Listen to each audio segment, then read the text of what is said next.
E no segundo ano do reinado de Nabucodonosor, teve Nabucodonosor um sonho, e o seu espírito se perturbou, e passou-se-lhe o seu sono. E o rei mandou chamar os magos, e os astrólogos, e os encantadores, e os caldeus, para que declarassem ao rei qual tinha sido o seu sonho. E eles vieram e se apresentaram diante do rei. E o rei lhes disse: tive um sonho, e para saber o sonho está perturbado o meu espírito. E os caldeus disseram ao rei em siríaco: ó rei, vive eternamente, diz o sonho a teus servos, e daremos a interpretação. Amém. Fica a sua Bíblia aberta. Na quinta-feira passada nós falamos sobre Daniel capítulo 1. Fizemos uma introdução sobre a vida de Daniel, como é que Daniel foi parar na Babilônia, quando Judá foi invadida por Nabucodonosor, e Nabucodonosor levou alguns jovens cativos para a Babilônia, para treinarem esses jovens na língua dos caldeus, para que eles pudessem ocupar posições de destaque. Agora, no capítulo 2, acontece algo muito interessante.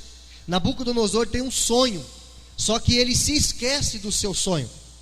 Só que aquele sonho perturbou muito ele. Então ele chamou os magos, os encantadores, os feiticeiros, os agoreiros, os macumbeiros, para poder interpretar o seu sonho. Não só interpretar o sonho, mas também lembrar a ele o sonho que ele tinha tido, porque ele se esqueceu. Quando os magos vêm diante dele, os magos dizem: só o senhor contar o sonho que nós vamos dar a interpretação. Mas aí Nabucodonosor diz: não, peraí, eu esqueci o sonho, eu quero que vocês me digam o que eu sonhei. Aí é mais complicado. Você tentar interpretar o sonho de alguém é uma coisa, você receber a revelação do que ele sonhou, aí é outra coisa. É como se você chegasse em mim: pastor, eu tive um sonho e eu quero que o senhor me diga o significado. Aí eu digo para você: tá, me diga o sonho. Você diz: mas eu esqueci o sonho, eu quero que o senhor me diga o que eu sonhei e o significado. Eu vou dizer para você: você ficou louco, como é que eu vou saber o que você sonhou? Então foi isso que aconteceu com Nabucodonosor. Ele disse: eu quero que vocês me lembrem o sonho que eu sonhei. Os magos disseram: ninguém pode fazer isso. Aí Nabucodonosor fez um decreto que todos os magos, homens sábios, encantadores do seu reino deveriam ser mortos, pelo fato de não saber revelar para ele o sonho que ele havia tido. Próximo slide. Interessante que Deus, ele mostrando, ele é quem dá esse sonho para Nabucodonosor. E nesse sonho, isso aconteceu em 530 e alguma coisa antes de Cristo, 536 antes de Cristo. Deus revela para Nabucodonosor o que haveria de acontecer depois do reinado de Babilônia. Só que Nabucodonosor não lembrava nem do sonho que ele tinha tido.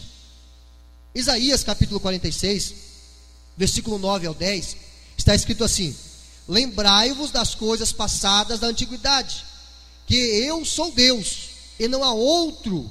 Eu sou Deus, e não há outro semelhante a mim. Deus está falando, né?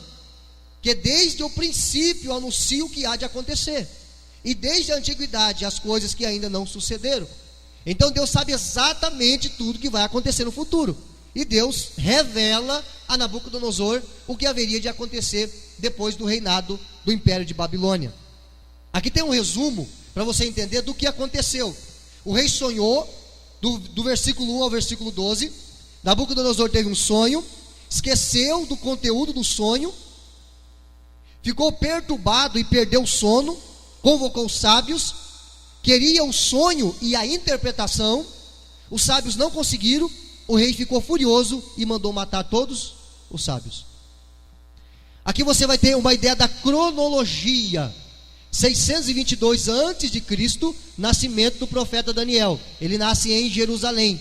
Nessa época, aproximadamente, Nabopolassar, que era o pai de Nabucodonosor, morreu, e então Nabucodonosor assumiu o reinado. Certo?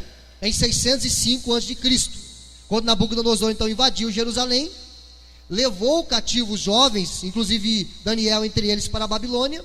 E agora, na época do sonho, 603 antes de Cristo, preste bem atenção na data, 603 antes de Cristo, há 2.600 anos atrás, o sonho de Nabucodonosor, ele sonha com aquela grande estátua que você viu lá no começo.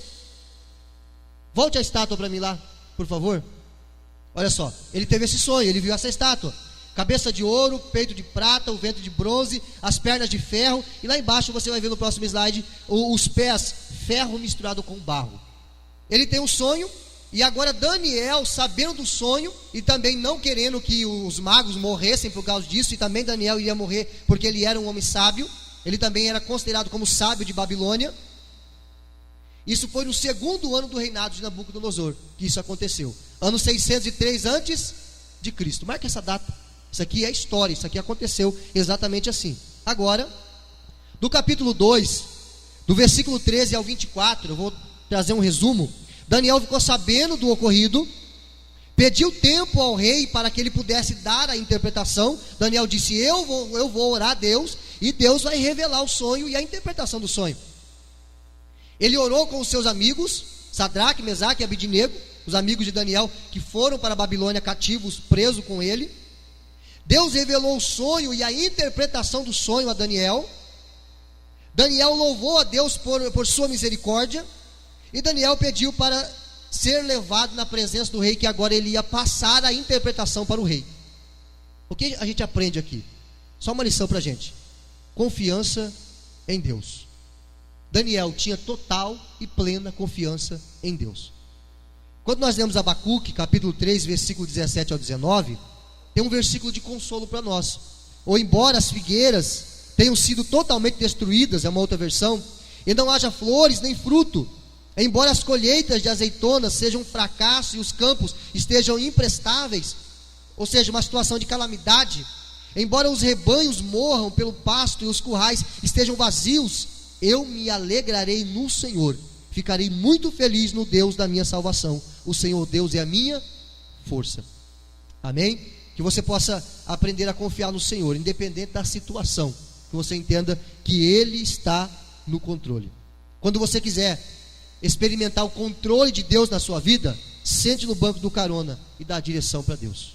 Deixa Ele dirigir a sua vida. Mas uma lição que nós aprendemos aqui: oração intercessória. 1 Timóteo capítulo 2, versículo 1 diz assim: antes de tudo, pois, exorto que se use a prática de súplicas, orações e intercessões, ações de graça em favor de todos os homens. Oração, fundamental. Uma vida sem oração é uma vida vazia.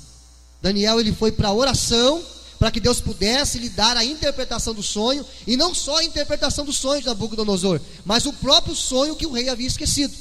Muitas coisas passam a acontecer na nossa vida, quando nós passamos a levar uma vida de oração. O que é oração?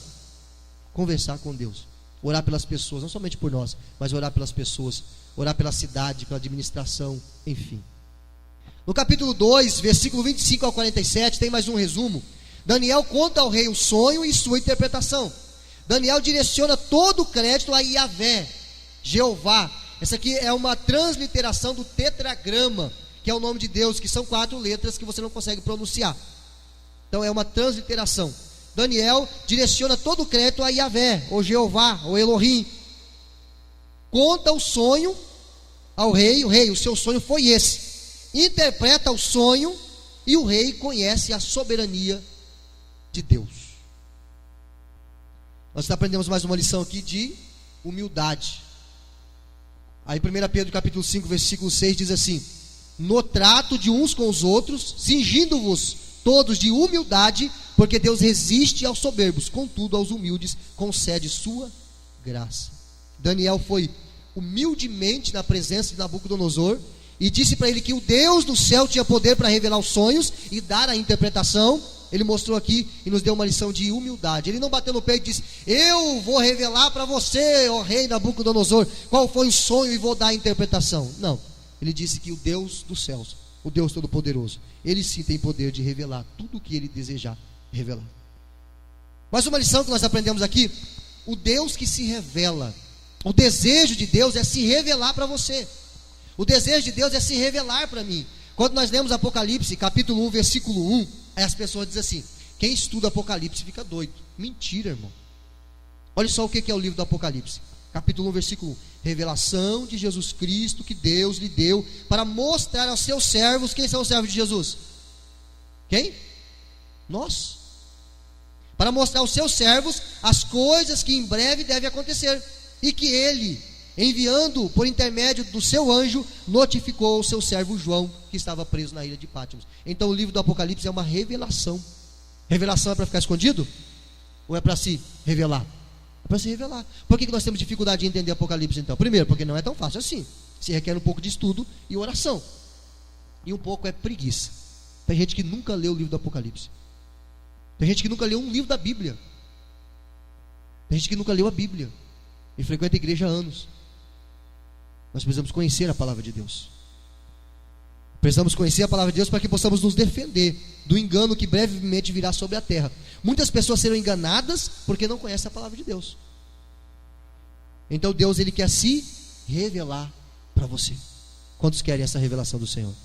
Amém? Eu também quero. Aí agora ele vai aqui interpretar o sonho, a partir do versículo 37. Ele diz assim, ele vai dizer quem é a cabeça de ouro da estátua. Os céticos que criticam a Bíblia, eles, há muitos anos atrás, eles questionaram a data do livro de Daniel, 500 antes de Cristo. Ou seja, eles questionaram a data porque é tão precisa a profecia, aconteceu tão do jeito que Daniel havia dito que iria acontecer, que eles questionam. Só pode ter sido escrito depois que aconteceu. Aconteceu o quê? Eu vou te explicar. 2:37. Tu, ó rei, és o rei dos reis. Daniel falando para Nabucodonosor. Pois o Deus dos céus te tem dado o reino, e o poder e a força e a majestade. Onde quer que habitem filhos, homens, animais do campo e aves do céu, Ele te entregou nas tuas mãos e fez que dominasse sobre todos eles. Tu és a cabeça de ouro. Deus disse, Deus passou a interpretação para Daniel, e Daniel disse para o rei, tu és a cabeça de ouro. A cabeça de ouro é o império de Babilônia, é o reinado de Babilônia. Essa é a cabeça de ouro. Próximo slide. Versículo 39. Ele vai dizer o que é o peito de prata. Versículo 39. E depois de ti, Daniel falando para o rei, se levantará outro reino inferior ao teu. E, aí ele vai falar do terceiro reino, então vamos segurar aqui, o peito de prata, o segundo reino que virá, ou o primeiro reino que virá após ao reinado de Babilônia, o império de Babilônia. Babilônia, depois o outro reinado que está tipificado nesse peitoral de prata. Aí ele vai falar agora do terceiro reino, que é o ventre de bronze. Continuação do versículo 39. E um terceiro reino, o qual terá domínio sobre toda a terra. Aí ele vai passando a sucessão. Cabeça de ouro, peito de prata, ventre de bronze. Esse será o terceiro reinado. Versículo de número 40. Ele diz assim: e o quarto reino será forte como ferro, as pernas de ferro. Finalmente haverá um quarto reino, forte como ferro, pois o ferro quebra e destrói tudo, assim como o ferro a tudo despedaça, também ele destruirá e quebrará todos os outros. Versículo 41 ao 42, ele vai falar do próximo império que virá depois. Versículo 41 ao 42. E quanto ao que viste dos pés e dos artelhos, em parte de barro, de oleiro e em parte de ferro, isso será um reino dividido, contudo haverá nele alguma coisa da firmeza do barro, pois que viste o ferro misturado com barro de lodo. Versículo 42. E como os artelhos eram parte de ferro e em parte de barro, assim por uma parte o reino será forte, e por outra parte o reino será frágil. Até aqui nós aprendemos só que a cabeça de ouro é Babilônia. Precisamos aprender o que é o peito de prata, o que é o ventre de bronze, o que são as pernas de ferro e o que são os pés misturado ferro com barro. Vamos aprender então? Está aqui, ó, a sucessão dos reinos. Exatamente como aconteceu na história. Olha só, 603, Daniel está dando a interpretação do sonho. Ele diz que, ele conta para Nabucodonosor que ele é a cabeça de prata, ou seja, o império de Babilônia. Quando é que o império de Babilônia teve seu auge? 605 a 539 antes de Cristo. Cabeça de ouro. Isso é história. Você não precisa nem vir na Bíblia, você pode ir no livro de história que você vai aprender sobre isso. De 539 a 331, quem é que governa o mundo, o maior império do mundo? Medo Persa, que conquistou Babilônia. Depois, 331 a 168 a.C., o império grego, que conquistou o império persa. Quem já ouviu falar de Alexandre o Grande? Que não era tão grande assim, diz que ele era baixinho. Alexandre o Grande conquistou o mundo. Com 33 anos de idade ele morreu por causa de uma febre muito alta. Essa é a história também. Ele foi o imperador grego que conquistou o mundo. Depois do Império Grego, representado pelas pernas de ferro, o Império Romano, que conquistou o Império Grego e reinou de 168 a 476 depois de Cristo, já da nossa era. Quantos conseguiram entender isso? Vamos lá então, junto. Eu queria que você dissesse assim: cabeça de ouro, Babilônia; peito de prata, Medo persa; ventre de bronze, grego; pernas de ferro, romano. Agora nós chegamos aqui, nos pés de ferro misturado com barro. Em 470, irmãos, presta atenção nisso aqui, isso aqui é história. Aconteceu exatamente do jeito que Daniel revelou para o rei Nabucodonosor. Em 476 depois de Cristo, o Império Romano foi minado, conquistado por 10 tribos bárbaras. 10 tribos bárbaras que conquistou o Império Romano em 476 depois de Cristo. E quem são eles hoje? A União Europeia. Olha só, as tribos lá em cima, os ângulos deram origem à Inglaterra. Eu vou repetir mais uma vez, isso é história, é fato. Os francos deram origem à França, os visigodos ao norte da Espanha, os suevos deram origem a Portugal, os vândalos deram origem ao sul da Espanha, os germanos, não precisa nem falar, né, deram origem à Alemanha, os burgundos deram origem à Suíça, os ostrogodos à Áustria, os lombardos ao norte da Itália e os érulos ao sul da Itália. Essas tribos conquistaram o Império Romano e são os países que hoje estão aí em vigência, que é a União Europeia. Só que nesse sonho, Daniel viu no sonho do rei Nabucodonosor que uma pedra veio do céu, cortada de uma montanha sem a ajuda de mãos, e caiu bem no pé da estátua. Daniel 2:44. Nos dias destes reis, o Deus do céu suscitará um reino que não será jamais destruído. Este reino não passará a outro povo. Como viste, do monte foi cortada uma pedra, sem auxílio de mãos, e ela esmiuçou o ferro, o bronze, o barro, a prata e o ouro. O que significa essa pedra? Quem consegue me dizer? A pedra esmiuçando esses reinos não aconteceu ainda. Olha só, no sonho Nabucodonosor sonhou com isso. Ele viu que veio uma pedra e pegou bem no pé. Por que bem no pé? Porque é nessa época onde a União Europeia estará reinando, né, que dará origem ao reino do anticristo e assim por diante. Eu não estou dizendo que o anticristo vai sair dali, isso aí já é um assunto para outro culto. Mas essa pedra ela é lançada nos pés da estátua. Isso aqui não aconteceu ainda, tá? Mas o que você acha? Se dos pés para cima tudo aconteceu piamente, você acha que isso aqui não vai acontecer? Com certeza vai. Com certeza. A pedra que os construtores rejeitaram, essa veio a ser pedra, a principal pedra angular, isto é, procede do Senhor e é maravilhoso aos nossos olhos. Salmos 118, versículo 22. Mas quem é essa pedra? Quem é essa pedra? Próximo slide. O que é a pedra angular? Pedra angular é essa aqui, a que fica de esquina. Ela apoia praticamente a estrutura. Ela serve de viga. Isso é uma pedra angular. Quem aqui é construtor, já construiu, sabe o que é isso. Eram maciças, pedras postas na esquina, formada pela junção de duas paredes e assim por diante. É isso que você está vendo aqui. Para ganhar tempo, próximo slide. Quem é a pedra que destrói a estátua então? Atos capítulo 2, do versículo 11 ao 12. Este Jesus é a pedra rejeitada por vós. Pedro está pregando para os judeus, dizendo: este Jesus é a pedra que vocês rejeitaram, os judeus, Israel, os construtores, a qual se tornou pedra angular, que você está vendo ali. E não há salvação em nenhum outro nome, porque debaixo do céu não existe nenhum outro nome dado entre os homens, pelo qual importa que sejamos salvos. Quem é a pedra então? Jesus. Quando Jesus vir, no final da grande tribulação, com a igreja que foi tirada daqui, ele virá estabelecerá o reino milenar na terra. Vencerá o anticristo, o falso profeta, e estabelecerá o reino milenar aqui na terra. E Paulo diz que a igreja irá reinar com Cristo. Você acha que existe possibilidade disso não acontecer?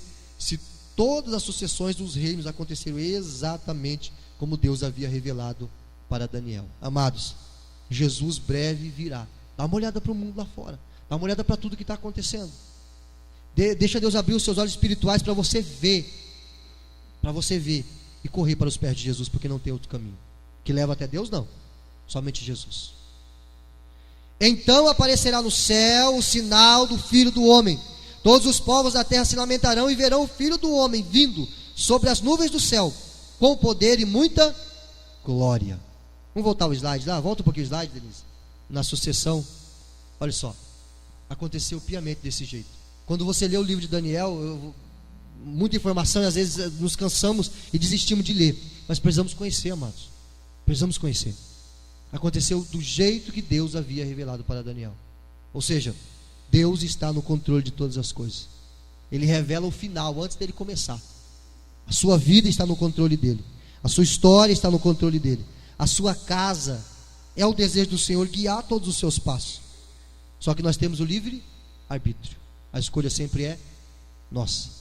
Que eu possa permitir que Deus guie a minha vida. Que o Senhor Jesus guie a minha vida. E que você também possa fazer isso, permitindo que o Senhor guie os seus passos. Amém, querido? Quantos entenderam? Se alguém quiser fazer alguma pergunta, eu deixo. Se não tem pergunta, é porque vocês entenderam tudo ou não entenderam nada, né? Eu quero crer que vocês entenderam tudo. Amém? Ninguém quer fazer uma pergunta mesmo? Pode perguntar. Não? Então nós vamos encerrar. Amém?